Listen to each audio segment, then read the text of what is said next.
بسم اللہ الرحمن الرحیم، لیکچر نمبر 53۔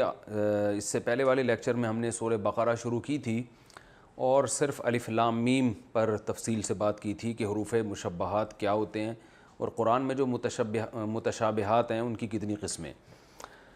آج اگلی آیت پڑھیں گے انشاءاللہ۔ ذالک الکتاب لا ریب فیہ ھدی للمتقین۔ میں نے آپ کو بار بار بتایا ہے، پھر یاد دہانی کرا رہا ہوں، یہ لیکچر پوری طرح جب سمجھ میں آئیں گے جب قرآن آپ سامنے رکھ کر پڑھیں۔ آپ تو قرآن سامنے رکھا کریں، اس میں پھر آپ بلکہ پینسل سے نشان بھی لگائیں اس کے اوپر۔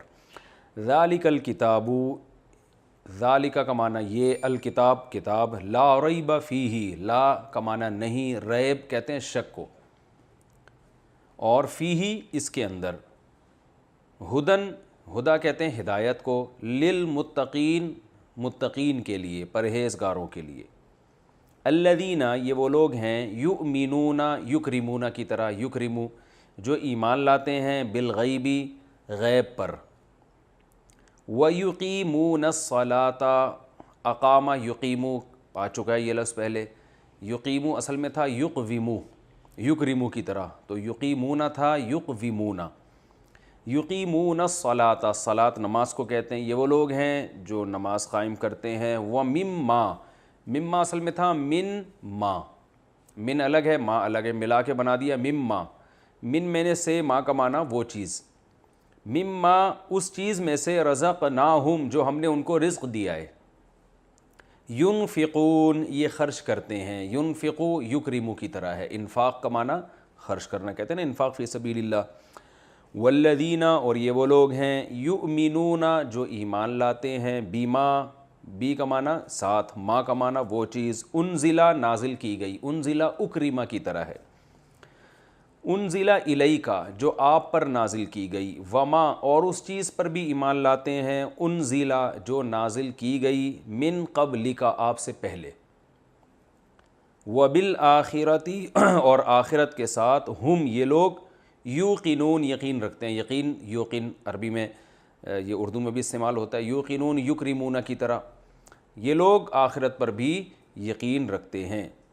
اولئک یہ ہیں وہ لوگ، اولئک جیسے ہاتھ سے اشارہ کیا جاتا ہے، اولئک یہ ہیں وہ لوگ، علی ھدن جو ہدایت کے اوپر ہیں، من ربہم اپنے رب کی طرف سے، واولئک اور یہ ہیں لوگ، ھم المفلحون یہی ہیں المفلحون کامیاب، افلاح اکرام کی طرح، مفلحون مکرمون کی طرح، فلاح کامیابی کو کہتے ہیں، حی علی الفلاح ہے نا اذان میں۔ ان الذین کفروا بے شک وہ لوگ جنہوں نے کفر کیا، سواء علیہم برابر ہے ان پر، سوا برابر کو کہتے ہیں، مستوی لفظ استعمال ہوتا ہے نا، اور اردو میں کیسے یہ استعمال ہوتا ہے سوا کا لفظ، مستوی کا لفظ مساوات، ہاں مساوات اردو میں اس سے ملتا جلتا استعمال ہوتا ہے۔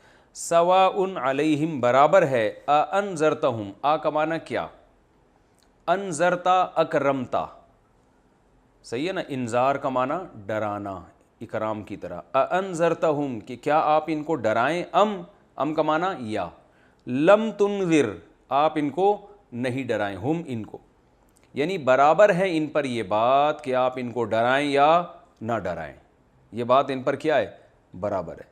لا یؤمنون یہ ایمان نہیں لائیں گے۔ میں ترجمہ کر دوں پھر اس کی تھوڑی تفسیر ہوتی ہے۔ ختم اللہ، ختمہ کا معنی ہوتا ہے مہر لگا دینا، ختم اسٹیمپ کو کہتے ہیں نا، ختامہ مسک آیا تھا نا سورہ مطففین میں، ختامہ مسک، مشک کی مہر لگی ہوگی اس پہ۔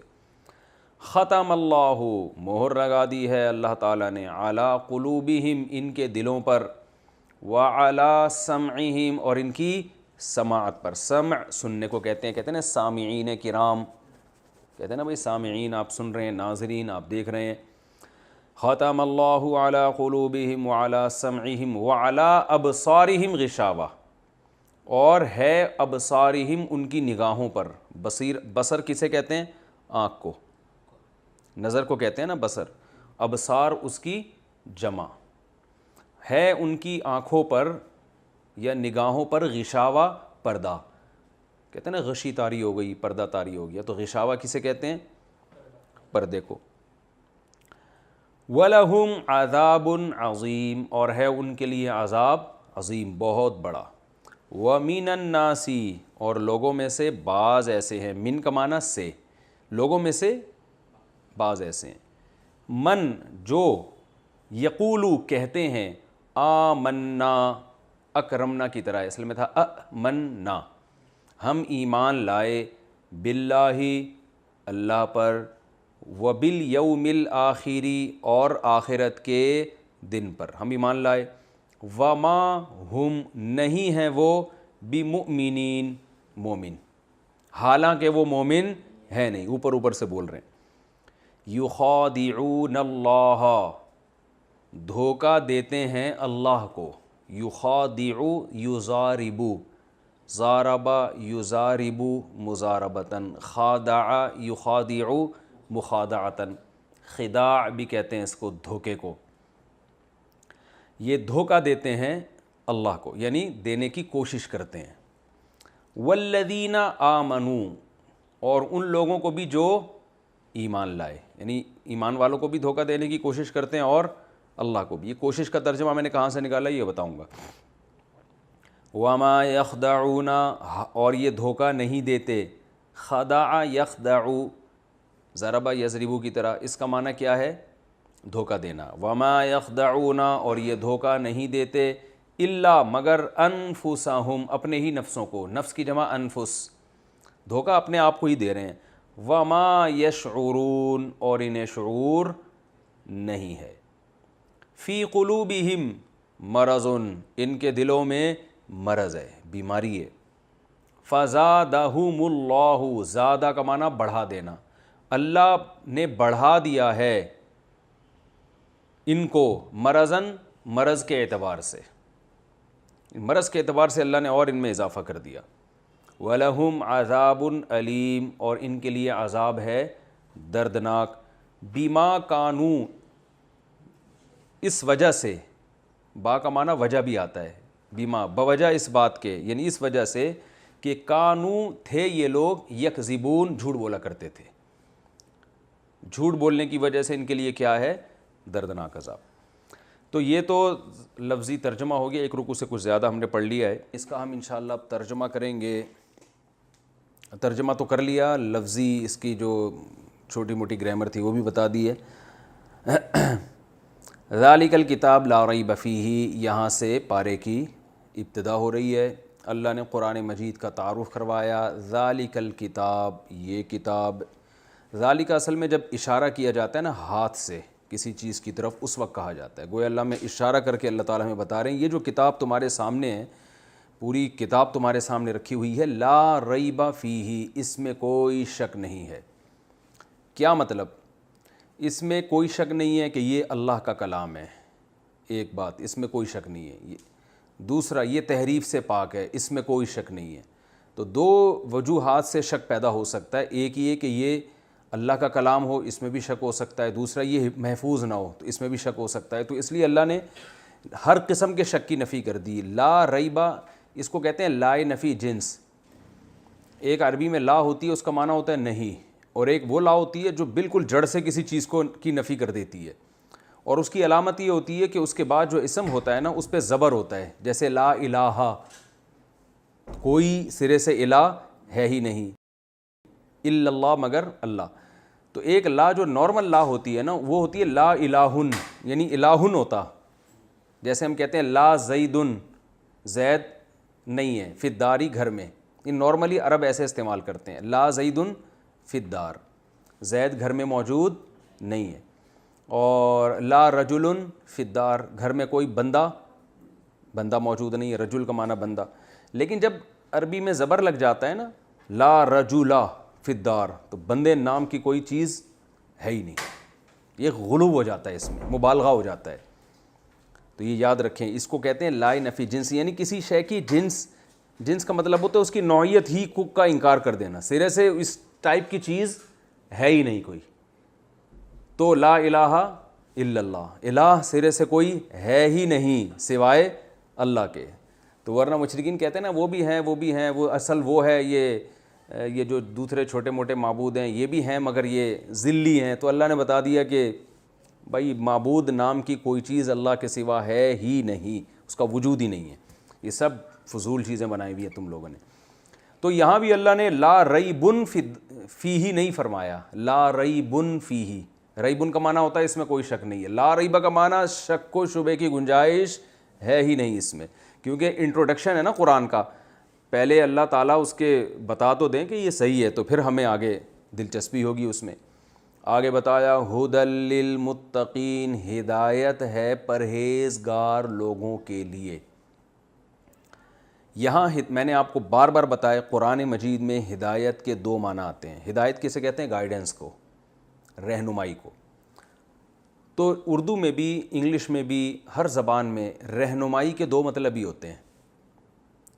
ایک رہنمائی یعنی گائیڈنس کا مطلب ہوتا ہے آپ کسی کو سیدھا راستہ بتا دیں، اس کو بھی گائیڈنس کہتے ہیں۔ ایک گائیڈنس یہ ہوتی ہے آپ اس کو اس پہ چلا بھی دیں، یعنی ایسے اسباب اور وسائل کہ جیسے آپ سے کوئی ایڈریس پوچھ رہا ہو، یار میں نے صدر جانا ہے، تو ہوتا یہ کہ آپ اس کو راستہ بتا دیں، بھائی یہاں سے جاؤ گے سیدھے ہاتھ پہ مڑو گے، الٹے ہاتھ پہ مڑو گے، وغیرہ وغیرہ۔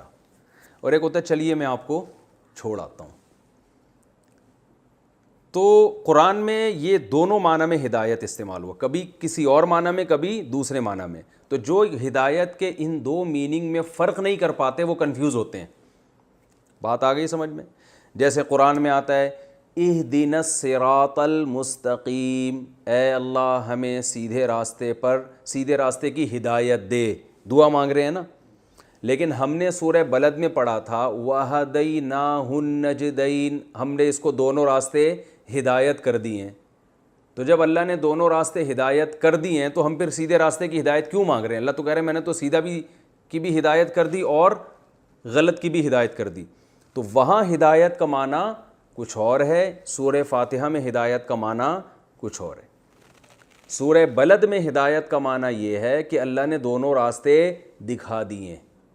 جب سورہ فاتحہ میں ہم اللہ سے ہدایت مانگتے ہیں تو مراد دکھانا نہیں ہے، اے اللہ ہمیں وہاں تک پہنچا دے، چلا دے، یا ہمیں سیدھے راستے پہ چلنے کی توفیق دے دے۔ بات آ گئی سمجھ میں؟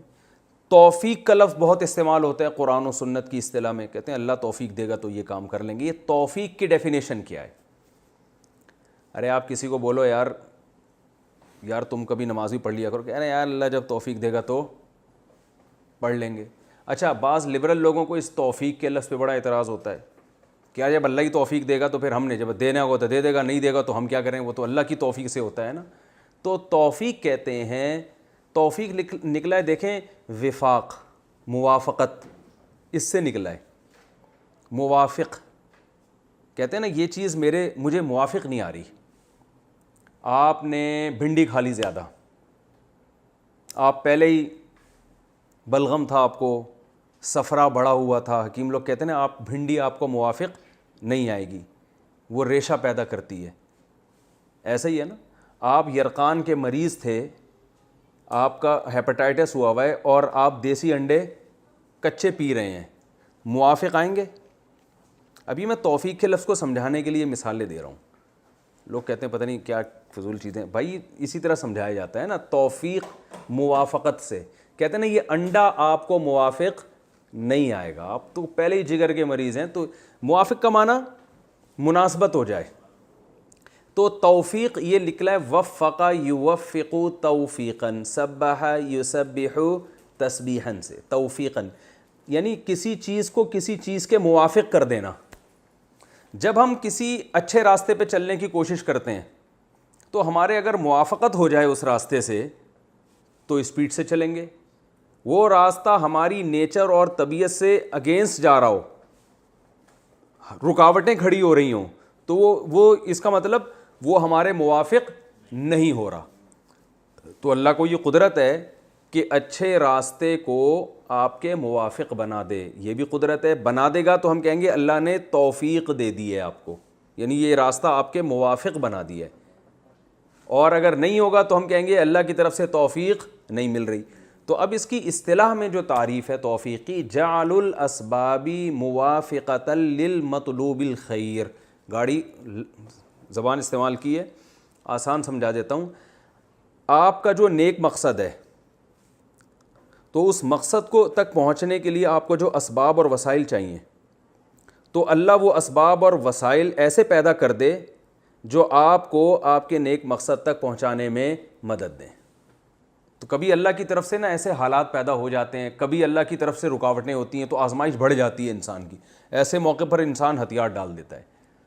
تو یہ مطلب ہے توفیق کا کہ اللہ تعالیٰ وہ اسباب جو آپ کے نیک مقصد تک پہنچنے کے لیے کچھ اسباب چاہیے نا, تو اللہ وہ اسباب آپ کے لیے کیا کر دیتا ہے, آسان.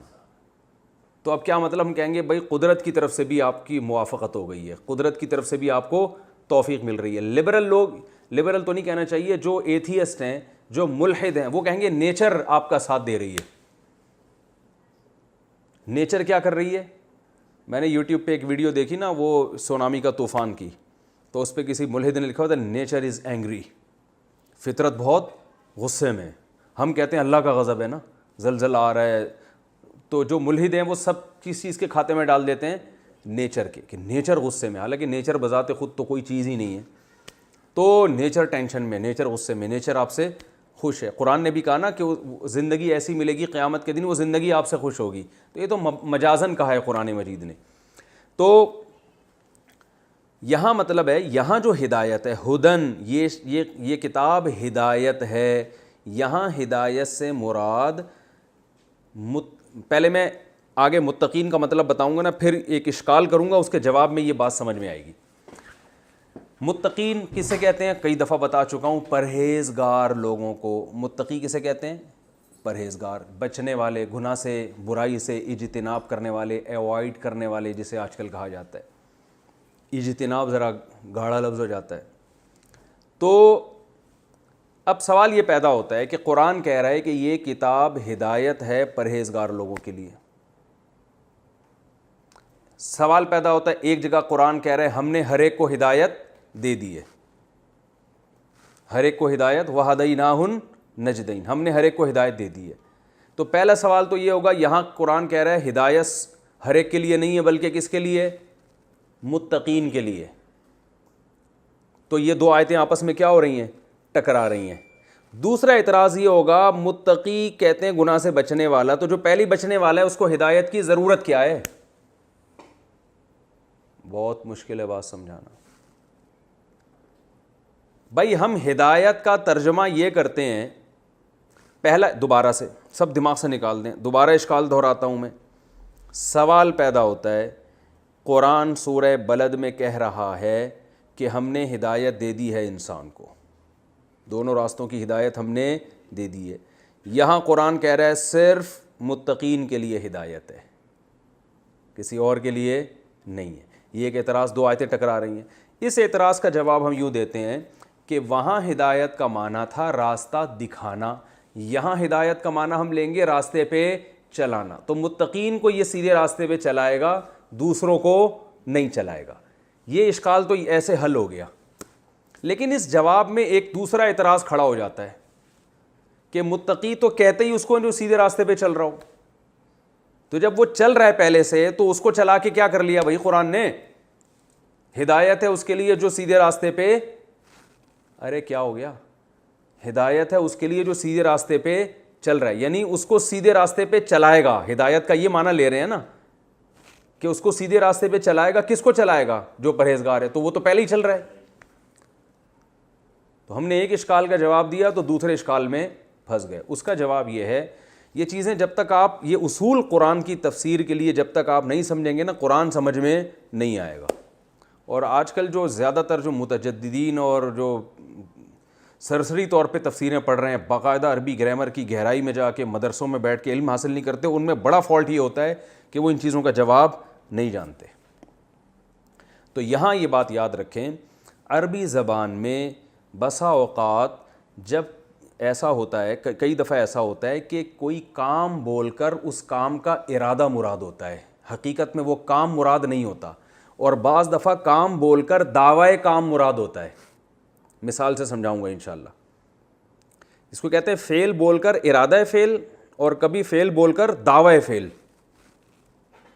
ٹھیک ہے, دعوی فعل کی مثال دوں, قرآن مجید میں آتا ہے سورہ صف میں جو ہے نا، سورہ صف 28ویں پارے میں، یا ایھا الذین آمنوا لم تقولون ما لا تفعلون، اے ایمان والو ایسی بات کیوں کہتے ہو جو کرتے نہیں ہو، ایسی بات کیوں کہتے ہو جو کرتے نہیں ہو۔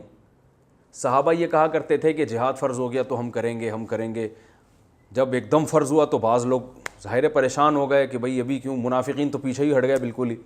تو اللہ نے فرمایا کہ ایسی بات کہتے کیوں ہو جو کرتے کیوں نہیں۔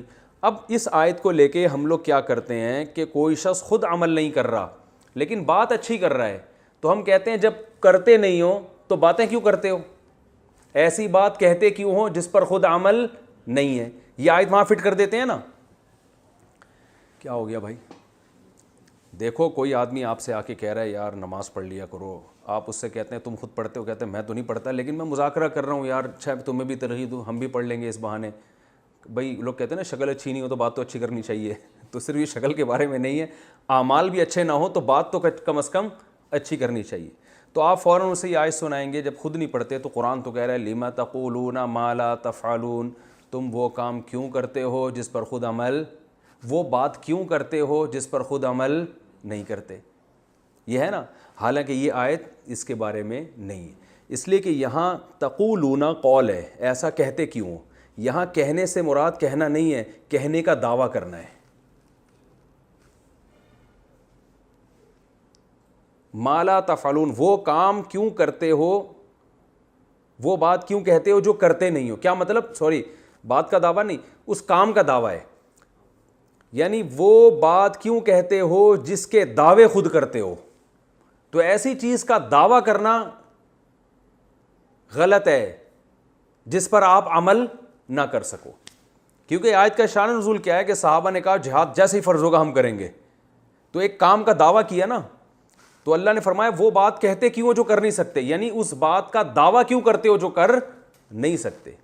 تو یہاں جہاد مراد نہیں ہے بلکہ جہاد کا دعویٰ، فعل بول کر دعوی فعل مراد ہے، وہ کام جس کا تم دعویٰ کرتے ہو تو وہ کام، اس کے دعوے مت کیا کرو، دعویٰ اسی کام کا کرو جو کر سکتے ہو۔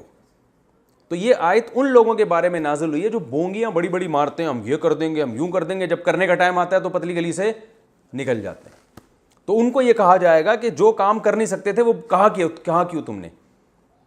تو یہ ان لوگوں کے بارے میں آیت جو منافقین تھے، جو بڑے بڑی بونگیاں مار رہے تھے اور پھر بھاگ گئے وہ، تو ان کو ایمان والوں سے تعبیر قرآن نے اس لیے کیا کہ ظاہری طور پر ان کو ایمان والا ہی سمجھا جاتا تھا، کیونکہ قرآن ان کو کافر کہہ دیتا تو کہتے ہمیں جو کافر ہی کہہ دیا تو اب ہمیں کس چیز کا مطالبہ کر رہے ہم سے۔ دوسرا، بعض دفعہ ایسے ہوتا ہے کہ قرآن مجید میں فعل بول کر ارادہ فعل مراد ہوتا ہے، یہاں تو دعوی فعل ہے نا، وہاں کیا ہوتا ہے ارادہ فعل۔ جیسے قرآن میں آتا ہے یا ایھا الذین آمنوا اذا قمتم الی الصلاۃ، اے ایمان والو جب تم نماز کے لیے کھڑے ہو جاؤ، فاغسلوا وجوہکم، تو اپنے چہروں کو دھو، اپنے ہاتھوں کو دھو کوہنیوں تک، وامسحوا برؤوسکم، اور اپنے سر کا مسح کرو، وارجلکم، اور پاؤں کو دھو۔ اب سوال پیدا ہوتا ہے اللہ جب کھڑے ہی ہو گئے تو اب کیا دھوئیں، یہ تو کھڑے ہونے سے پہلے دھونا تھا نا۔ بھائی اذا قمتم الی الصلاۃ، اے ایمان والو جب تم نماز کے لیے، قمتم اصل میں تھا قومتم، ضربتم کی طرح نا، قیام سے نکلا ہے، تو جب تم کھڑے ہو جاؤ نماز کے لیے تو کیا کرو، چہرے کو دھو۔ تو یہاں کھڑے ہونے سے مراد کھڑے ہونے کا ارادہ ہے، یعنی اذا اردتم القیام الی الصلاۃ، اے ایمان والو جب تم نماز کی طرف کھڑے ہونے کا ارادہ کر لو، تو ارادے کے بعد وضو ہے۔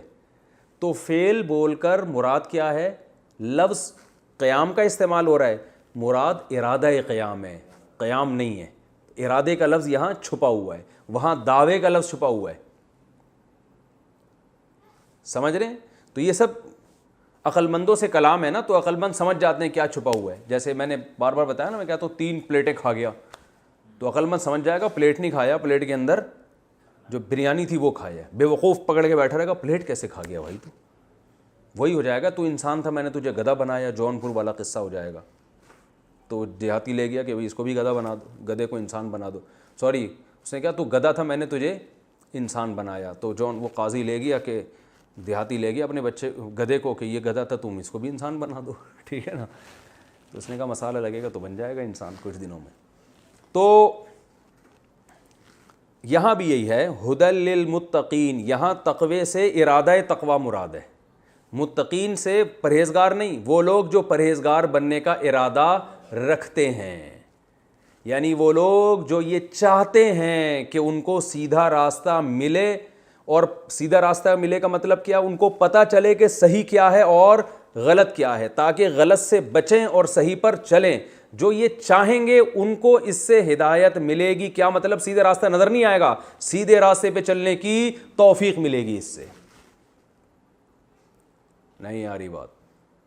تو اس لیے اللہ نے بتا دیا جن کو ہدایت نہیں ملی نا، جن کم بختوں کو، پڑھ پڑھ کے پاگل ہو گئے وہ، پھر وہیں کے وہیں، وہ چاہتے ہی نہیں ہیں، یا وہ صرف تنقید برائے تنقیدی نیت سے پڑھتے ہیں قرآن کو، ورنہ جو آدمی نیوٹرل ہو کے بالکل حقیقی لبرل بن کے پڑھے گا قرآن، واقعی میں لبرل ہوگا، وہ نام نہاد لبرل نہیں، وہ بالکل لبرل ہو کے قرآن پڑھے گا، تمام فاسد چیزوں کو، اپنے باپ دادا کی رسومات کو اور سب کچھ کو سائڈ پہ لگا کے بالکل نیوٹرل ہو کے قرآن کا مطالعہ کرے گا، تو قرآن کہتا ہے کہ اس کو سیدھا راستہ نظر بھی آئے گا اور چلنے کی توفیق بھی ملے گی۔ اور صحابہ اور تابعین اور بڑے بڑے لوگوں کے ہم واقعات دیکھتے ہیں کہ دو دو آیتیں سن کے پاگل ہو گئے۔ وہ نجاشی کا جو مشہور واقعہ ہے کہ حضرت جعفر طیار نے اس کے سامنے جب سورہ مریم کی آیتیں تلاوت کی ہیں، رو رو کے پاگل ہو گیا، وہیں پر پہلی دفعہ قرآن سن رہا تھا، اور سارے پادری چونکہ وہ نیوٹرل تھے، ان کو اسلام سے دشمنی نہیں تھی، نہ کوئی مسلمانوں سے ان کی جنگیں ہوئی تھیں، نہ کوئی اسلام سے دشمنی تھی، تو کچھ بھی نہیں، نیوٹرل ہو کے جب انہوں نے سنا تو انہوں نے کہا یہ تو وہی تورات ہے، وہی انجیل ہے، جو اسی جیسا کلام ہے یہ، اور مسلمان بھی ہو گیا اور نبی صلی اللہ علیہ وسلم کی خدمت میں تحفے بھی بھیجے۔ تو اسی طرح وہ جو ہرقل بادشاہ، وہ بھی سن کے مسلمان ہو گیا تھا، لیکن اس نے اسلام، مسلمان کا مطلب اس کو سمجھ میں آ گیا سچا دین ہے، تو اس نے اپنی قوم کے سامنے اسلام پیش کیا، بادشاہ تھا، اس نے کہا بھائی یہ ہے، تو قوم جو تھی نا وہ بگڑ گئی، تو اس کو ڈر ہوا کہ میرے خلاف بغاوت ہو جائے گی، تو پھر اس نے یو ٹرن لے لیا، ٹھیک ہے نا، ورنہ وہ بھی مان گیا تھا۔ تو اللہ نے فرمایا ہدی للمتقین، جو چاہتے ہیں نا کہ سیدھا راستہ ملے تو ان کے لیے یہ، یعنی تو کیا مطلب، متقی بول کر وہ جو متقی بننا چاہتے ہیں ان کو یہ سیدھا راستہ دکھائے گا۔ آگے اللہ تعالیٰ ارشاد فرماتے ہیں الذین یؤمنون بالغیب، جو متقی بننا چاہتے ہیں نا، پھر ان کی کچھ علامتیں ہیں۔ دیکھو اس کی مثال ایسے ہے کہ جیسے ایک ڈاکٹر کے پاس آپ گئے، ڈاکٹر کہہ رہا ہے میں بڑا زبردست علاج کرتا ہوں اور میں آپ کی ساری بیماریاں ختم ہو جائیں گی، آپ فٹ فاٹ صحت مند ہو جاؤ گے، تو آپ اس سے کہتے ہیں یار وہ تو آیا تھا، وہ تو ٹھیک نہیں ہوا تھا، وہ بھی آیا تھا، وہ بھی ٹھیک نہیں ہوا تھا۔ تو ڈاکٹر کہتا ہے کہ جو صحت چاہے گا نا اس کو صحت ملے گی، وہ چاہتے ہی نہیں، ان کو جو پرہیز بتاتا ہوں وہ پرہیز نہیں کرتے، جو کھانے کو کہتا ہوں وہ کھاتے نہیں۔ تو پھر وہ پیشنٹ پوچھتا ہے کہ اچھا جو صحت مند ہو کے چلے جاتے ہیں آپ کے پاس سے، ان کی کچھ علامتیں مجھے پتہ چل جائیں تاکہ میں دیکھ لوں کہ کون ہے جن کو آپ سے فائدہ ہوا اور کون ہے جن کو آپ سے فائدہ نہیں ہوا، تاکہ میں اپنے آپ کو شامل کروں کہ میں اس کیٹیگری میں آ بھی رہا ہوں کہ نہیں آ رہا۔ تو فوراً وہ بتائے گا وہ دیکھو جو فلاں صبح صبح اٹھ کے ایکسرسائز کرتا ہے، میرے مشورے پر نا ایکسرسائز کرتا ہے، دوپہر کھانے کے بعد آرام کرتا ہے، کھاتا کم ہے، ٹھیک ہے نا، اور سادہ غذائیں زیادہ کھاتا ہے، یہ نہیں کرتا وہ نہیں کرتا، اور پھر اس کی صحت ایسی ہے اور اس کو جو انعامات ملے وہ یہ ہیں۔ تو یہ علامتیں کیوں بتائی جا رہی ہیں؟ تاکہ آپ بھی ان لوگوں کی فہرست میں داخل ہو جاؤ اور آپ کو پتہ چل جائے کہ جو اس ڈاکٹر سے فائدہ اٹھانے والے لوگ ہیں وہ فائدہ اٹھا کے ان کی علامتیں کیا ہیں۔ کیونکہ جب ہم علامتوں سے کسی بات کو ڈیفائن کرتے ہیں نا کہ مثال سے کہ یہ فائدہ اٹھانے والے اور یہ فائدہ نہ اٹھانے والے، تو فوراً انسان کے لیے فرق کرنا آسان۔ تو اللہ نے بھی بتایا جو متقیوں جن کو ہدایت ملے گی ان کی علامتیں یہ ہیں، جو بالکل واضح علامتیں تمہیں فوراً دیکھ کے نظر آ جائیں گی کہ کن لوگوں کو فائدہ ہوا، تو تاکہ تمہیں بھی پتہ چل جائے کہ تمہیں اگر فائدہ ہوا تو تمہارا انجام بھی ایسا ہی ہے، تمہارے اندر بھی یہ علامتیں ظاہر ہوں گی۔ تو کچھ علامتیں ایسی ہیں جن کا عقیدے سے تعلق ہے۔ پہلی علامت الذین یؤمنون بالغیب، یہ وہ لوگ ہیں جو غیب پر ایمان رکھتے ہیں، کیونکہ جو لوگ ملحد ہیں نا، جتنے بھی آپ یوٹیوب پہ دیکھیں ملحد لوگ، ان کی سب سے پہلی دلیل یہ ہوتی ہے کہ نظر کیوں نہیں آتا اللہ، جنت نظر کیوں نہیں آتی، وہ ظاہری آنکھوں پہ یقین رکھتے ہیں بس۔ تو اللہ فرماتے ہیں جو یہ ضد کرے گا نا ہٹ دھرمی کہ نہیں مجھے بس جو دیکھوں گا وہی اسی پر ایمان لانا ہے، اس کو یہ ضدی ہے، کیونکہ علامتیں اتنی زیادہ ہم نے دنیا میں قائم کر دی ہیں اپنے وجود کی، اپنے دلائل کی، کہ دیکھنے کا مطالبہ کرنا یہ کیا ہے؟ ضد ہے۔ بہت سی چیزیں دیکھتا نہیں ہے انسان، دلیل سے یقین کر لیتا ہے۔ آپ بند کمرے میں بیٹھے ہو، گھڑی پہ 12 PM لکھا ہوا ہے، آپ یقین کر لو گے کہ سورج نکلا ہوا ہے، حالانکہ آپ نے دیکھا نہیں ہے۔ اب بھی اگر کوئی کہے نہیں سورج نہیں نکلا ہوا، ساری گھڑیاں ایک ہی ٹائم بتا رہی ہیں کہ جی دوپہر کا 1 بج رہا ہے، اور آپ کو نہیں سورج نہیں نکلا ہوا کیونکہ میں دیکھ نہیں رہا، تو یہ ایسا ضدی ہے کہ اس کو سیدھا راستہ مل نہیں سکتا۔ اس لیے اللہ نے پہلی علامت بیان کی کہ جو ضدی نہیں ہوتے، یؤمنون بالغیب، غیب پر ایمان رکھتے ہیں، مطلق غیب پر نہیں، وہ غیب جس کے وجود کے دلائل قائم ہو چکے ہوں تو اس کو بن دیکھے مان لیتے ہیں۔ وہ یہ ضد نہیں کرتے، اپنے آپ کو عقل کل نہیں سمجھتے کہ میں جب تک دیکھوں گا نہیں۔ جیسے فرعون نے مطالبہ کیا موسیٰ تمہارا رب کہاں ہے، تم سیڑھیاں لگاؤ، حامان سے کہا نا سیڑھیاں لگاؤ، میں آسمان پہ جا کے ذرا خدا کو دیکھ کر آنا چاہتا ہوں۔ تو اللہ کہتے ہیں یہ تکبر اس نے کیا اور پھر اللہ نے اس کو غرق کر دیا، تباہ کر دیا، تو بہت ضدی فضول باتیں شروع کر دی تھی اس نے۔ تو یہی آج کل جو ایتھیسٹ ہیں وہ اسی طرح کی کہ ہمیں قبر کا عذاب تو نظر نہیں آتا، ہمیں تو پل صراط نظر نہیں آ رہا۔ تو بھائی تمہاری اوقات کیا ہے، تم نے دیکھا کیا ہے؟ یہ تو اللہ نے کچھ تھوڑا سا دکھا دیا تمہیں۔ تو اللہ فرماتے ہیں پہلی علامت الذین یؤمنون بالغیب، غیب پر یقین رکھتے ہیں، وَيُقِيمُونَ الصَّلَاةَ۔ اعمال میں کیا ہے؟ عمل میں 2 اعمال قرآن پورے آپ سورہ ناس تک دیکھیں گے، 2 چیزوں کو قرآن ساتھ ساتھ لے کے چلتا ہے، ایک نماز اور ایک زکوٰۃ، یعنی اللہ کی راہ، کبھی زکوٰۃ کا لفظ استعمال کرے گا قرآن، کبھی کہے گا اللہ کی راہ میں خرچ کرتے ہیں۔ تو اس سے اصل میں جو میں نے بار بار بتایا نا کہ قرآن جزیات بیان کرتا ہے، مقصد ایک اصول بیان کرنا ہوتا ہے۔ نماز اصل میں جسمانی عبادت ہے، اس میں باڈی تھکتی ہے، صبح اٹھنا پڑتا ہے، وضو کرنا پڑتا ہے، سردیوں میں بعض دفعہ چل کے جانا پڑتا ہے مسجد میں، یہ باڈی کی ریکوائرمنٹ یہ ہے کہ آپ پڑے رہو بستر پہ، اٹھے نہیں انسان، دوستوں کے ساتھ بیٹھا ہوا ہے تو اٹھنے کا دل نہیں چاہے گا، تو یہ جسم کو کھپانا ہے۔ اور دوسری چیز قرآن بار بار بیان کرتا ہے، پیسہ خرچ کرتے ہیں، کیونکہ دیکھیں جب آپ کو کسی سے محبت ہوتی ہے، والدین کی مثال لے لیں تو والد صاحب کہتے ہیں نا یہ بیٹا میرا بڑا فرما بردار ہے، تو اس کا کیا مطلب ہوتا ہے کہ اپنے جسم کو بھی میرے لیے کھپاتا ہے اور اپنا مال بھی مجھ پہ خرچ کرتا ہے۔ بعض بچے ایسے ہوتے ہیں ابا کی جسمانی خدمت بہت کرتے ہیں، پاؤں دبا دوں، پانی لے آؤں، یہ کروں وہ کروں، بہت دن رات ایک کر دیا انہوں نے، ساری رات ابا کے آگے ہاتھ باندھ کے کھڑے ہوئے ہیں کہ ابا کو رات کو آنکھ نہ کھل جائے، کوئی پریشانی نہ ہو، کرسی پہ بیٹھے ہوئے۔ اسپتالوں میں دیکھا ہوگا بیمار والدین کی خدمت کیسے کر رہے ہوتے ہیں، لیکن ان کو پیسوں کی محبت اتنی ہوتی ہے کہ ان کو ڈر ہوتا ہے یار ابا پہ خرچہ نہ ہو جائے، خرچہ نہ کرنا پڑ جائے، تو اس خرچے کے چکر میں جسم کو کھپایا ہوا ہوتا ہے انہوں نے، خرچہ نہ کرنا پڑ جائے یار، یہ پیسے نہ، تو یہ فرما بردار ہے مگر اس میں بہت بڑا نقص ہے۔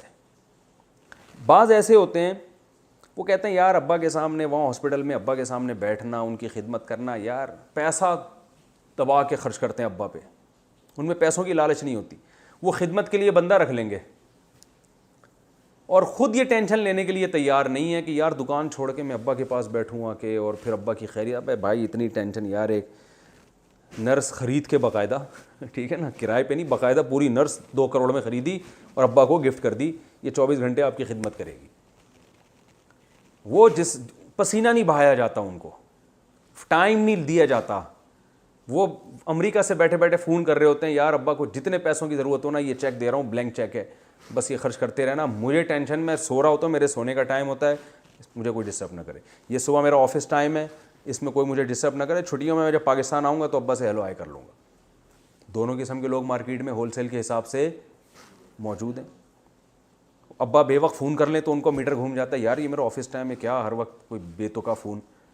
تو اللہ کو محبت چاہیے اپنی مخلوق سے کامل۔ اللہ کہتے ہیں میرے غلام بن کے رہو، تو جان بھی کھپانی ہے اور مال بھی۔ جان کھپانے میں کیونکہ سب سے زیادہ جان نماز میں کھپتی ہے، رمضان 1 مہینے کا ہے، حج پوری زندگی میں 1 دفعہ کا ہے، اتنا بڑا مسئلہ نہیں ہے، اور کسی عبادت کو بھی اللہ نے مشکل کہا ہی نہیں ہے، نہ روزے کو اللہ نے مشکل کہا اور نہ اللہ تعالیٰ نے حج کو مشکل کہا ہے۔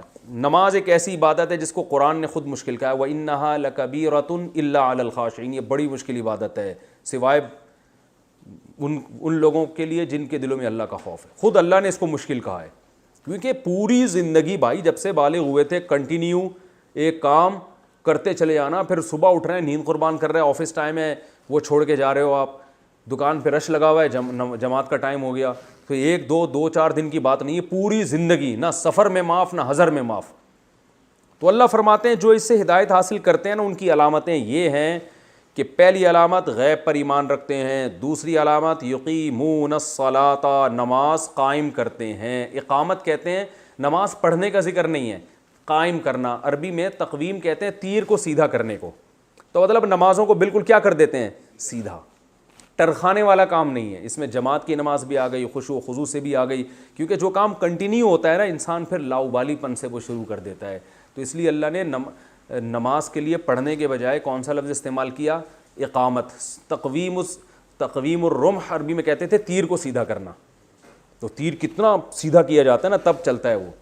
تو یہاں بھی اللہ نے نماز قائم کرنے کا کہ نہ ان میں جسمانی سستی ہوتی ہے میرے حکم کی بجاوری میں, اور نہ مال خرچ کرنے سے رکتے ہیں. یہ مجھے خوش کرنے کے لیے پیسے بھی لگاتے ہیں, اور مجھے خوش کرنے کے لیے جسمانی اپنے ٹائم بھی. یہ نہیں کہ جو سس بچہ تھا نا, ابا نے مجھے فون کیوں کر لیا بے وقت, ابھی تو میرا آفس ٹائم تھا, یہ تھا تو وہ تھا, تو یہ سب چیزیں نہیں.